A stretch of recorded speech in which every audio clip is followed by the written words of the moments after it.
Un saludo para The Unreal Class, para que nos unamos en favor de la vida, de la paz, del respeto por las diferencias y ojalá hacer conservación y preservación natural toda la vida.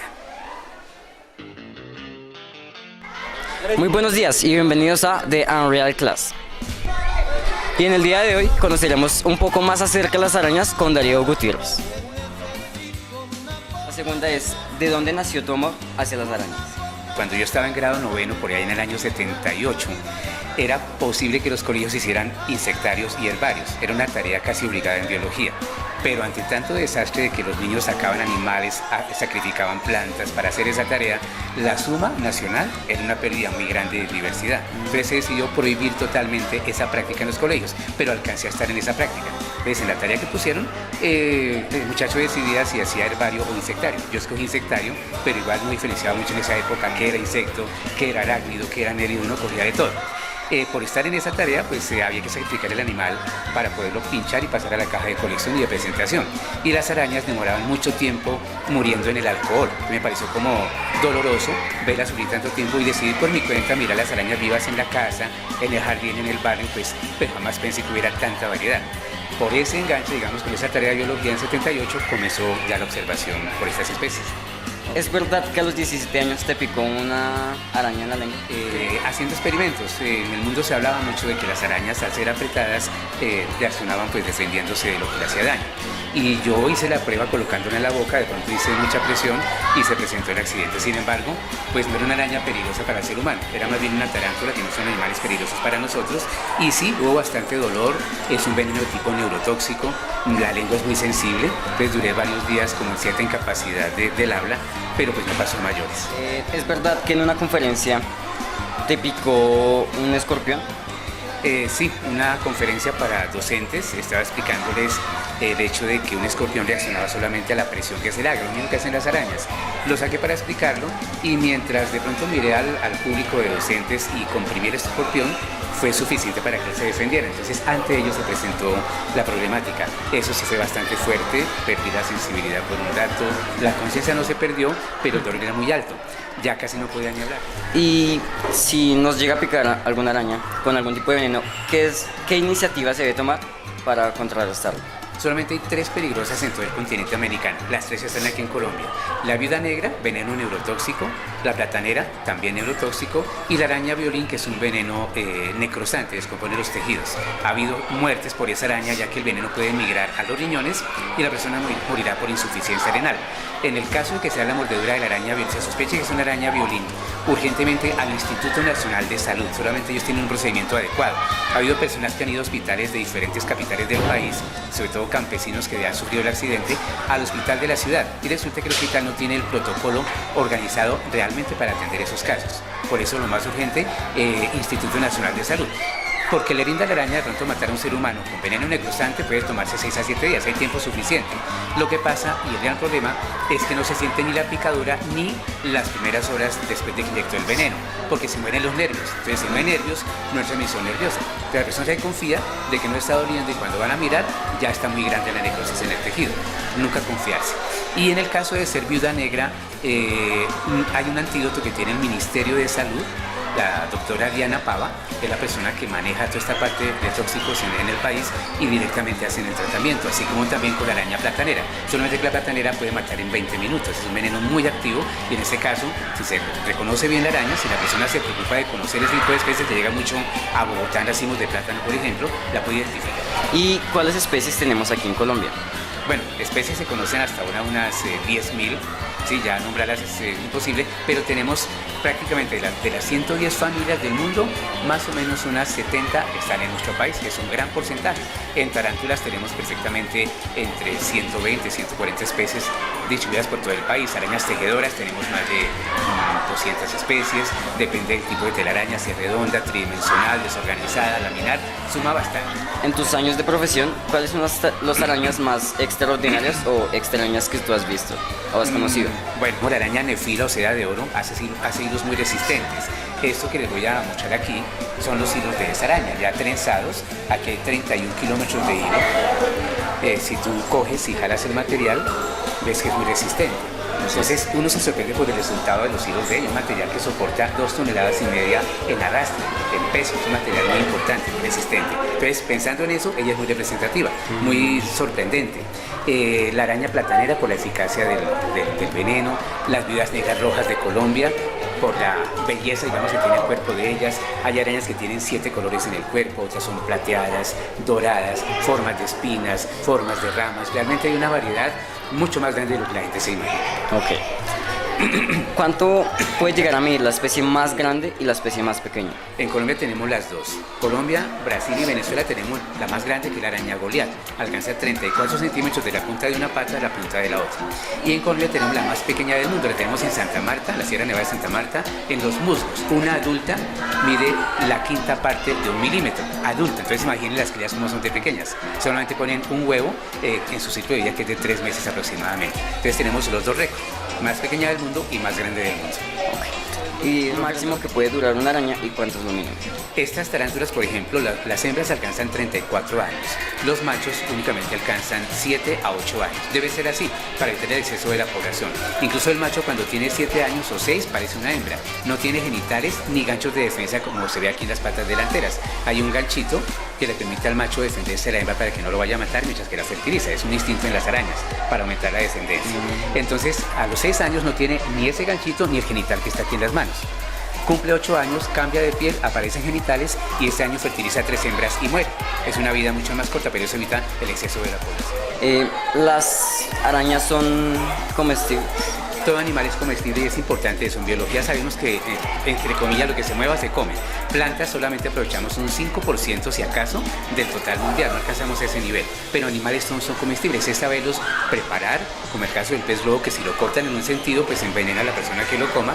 En sentido contrario, es un alimento. Entonces, a la forma de preparar. Pero realmente todo animal es comestible. Las arañas, he probado más de 50 especies. Son ricas en calcio, fósforo, potasio, manganeso, importantes para nutrientes, minerales para los seres humanos. Caso de emergencia, una persona perdida en el bosque puede consumir tarántulas, puede tostarlas, puede comerlas, incluso arañas tejedoras puede comerlas vivas. Tiene un sabor muy parecido a la nuez o al maní, y es una gran garantía de supervivencia. ¿Es verdad que pudiste jalar un avión con aquel hilo? Precisamente ese fue el experimento que se hizo Momento Cero con un canal nacional y utilizamos el material para mostrar su eficacia. Es como una propuesta. Si el campesino tiene la posibilidad de criar en su finca 5.000 arañas, por decir algo, el hospital, la persona que le gustan los textiles, la persona que quiere ingeniería puede comprar al campesino el material. Sería una cadena importante laboral en el país. Pensar en eso sería muy valioso, pero sabemos lo que pasa en el país a nivel de los grandes grupos que acaparan los mercados, de los políticos que niegan permisos a los campesinos. Sería fundamental poder hacer una cosa así. Entonces la empresa colombiana tiene que mirar más el campo, más sus especies, más los vegetales, más las plantas, más los animales, para llegar algún día a un nivel importante de lo que se merece el país, un país biológico el nuestro, en el mundo, en la producción de diferentes resultados con lo que tenemos en biodiversidad. ¿Qué más cosas se pueden llegar a hacer con el hilo de araña? Bueno, con este material se han fabricado demostrativos chalecos antibalas, hilos para pescar, cuerdas para guitarras y para violines, una manta se hizo con este material, tapetes también. Fueron 4 años haciendo la manta, una ruana más o menos como una ruana, 4 años, pero vale 2.800 millones de pesos. Entonces pensar en que un colombiano puede hacer eso, el campesino, la persona de estrato bajo, por ejemplo, de poca economía, puede generar su empresa con base en la naturaleza. Eso sería fundamental. Es una propuesta que hago para que los colegios, universidades, el mismo gobierno atienda, escuche y participe y facilite realmente esta forma, digamos, de modelo económico para el país. Algo muy común que sucede es que cuando vemos una araña lo que tendemos a hacer es matarlo, ya que tenemos miedo a que nos pueda hacer algo. Sí. Entonces una pregunta puede ser, ¿cómo nosotros podemos cuidar las arañas y por qué es importante cuidarlas en vez de matarlas o asesinarlas? Hay que verlas primero como un filtro. Hay que aprender que el miedo es aprendido. El ser humano solamente nace con 2 miedos, al vacío y a un ruido fuerte. Los demás son enseñados. Entonces yo he hecho experimentos con bebés de 9 meses, de 1 añito, más pequeñitos, y ellos tienden a coger la araña. Pero tan pronto alguien grita en las inmediaciones donde está el niño, él ya fijó el miedo a las arañas. Se le enseñó. Entonces realmente si uno puede llevar a la persona que entienda la importancia vital de las arañas, que son un filtro contra muchas enfermedades en el mundo, que nos evitan chagas, leishmaniasis, malaria, chikungunya, que nos evitan contaminación ambiental en polución. Una telaraña que aparece en las casas, esa clásica telaraña del rincón de la pared, es limpia, ella la hace para cazar insectos. Con los días se ennegrece. ¿Por qué? Porque también purifica el aire, atrapa la partícula de polvo, entonces está generando una atmósfera más limpia para el hogar. Y cada 15 días se le quita con un pincel si está muy sucia para que haga una telaraña nueva. Ahora, si pasa un mes y la telaraña está limpia, es un indicativo, en esa casa hay muy poca polución. Si aparece la telaraña hoy y mañana está negra, hay mucha polución en la casa, entonces es bien indicador. Por eso, vivir con arañas es evitar enfermedades. ¿Cómo podemos cuidar su hogar o su hábitat? Bueno, las arañas están por todas partes, desde los ecosistemas urbanos, poblacionales, bosques, montañas, en cualquier lugar, menos en la parte interna del océano. Aunque sí en los bordes del océano, continentes, parte continental, zona de mareas, ellos utilizan conchas de caracoles para ocultarse bajo el mar cuando sube la marea, por ejemplo. Entonces casi todo ecosistema las tiene a ellas. Es simplemente igual que para cualquier otra especie, son como la bandera de ellas en el caso mío, pero cualquier especie tiene que ser respetada en cualquier ecosistema, desde la explotación minera, evitarla obviamente en zonas de mayor concentración de especies, hacer minería que no sea agresiva con el medio si es que se va a hacer minería, buscar que los cultivos sean nativos en la zona, que no sean cultivos expansivos que acaben ecosistemas. Es lo mismo que para cualquier otra especie, pero a nivel urbano, a nivel ya nuestro, la responsabilidad. En las casas tenemos que saber que los insectos entran a buscar alimento, a tomar sangre de nosotros, diferentes procesos, y las arañas siempre tienen un filtro para evitar ese tipo de transmisión de enfermedades. Entonces entender eso es como darles también un espacio en la misma casa. Hay arañas que son de la ventana, otras son de muebles bajitos contra el piso, otras son del techo, otras son de la pared, y son diferentes lugares por diferentes tipos de insectos que ellas consumen. Entonces saber que están ahí para compartir el espacio en la casa y entender que nos están protegiendo es como la idea principal de todo esto. Okay. Bueno, eso fue todo, muchas gracias. A ustedes. Invito a toda la comunidad educativa, docentes y estudiantes a que disfruten de la conferencia y de la exposición de los 50 especímenes vivos que trajo el Araneario de Colombia. Es muy importante que otras instituciones también puedan compartir este tipo de experiencias, y la difusión de todos nosotros colabora con este tipo de actividades. Gracias. Buenos días, mi nombre es Angie Manrique y soy la docente de Ciencias Naturales en jornada mañana y algunos cursos de jornada tarde del Colegio La Belleza Los Libertadores.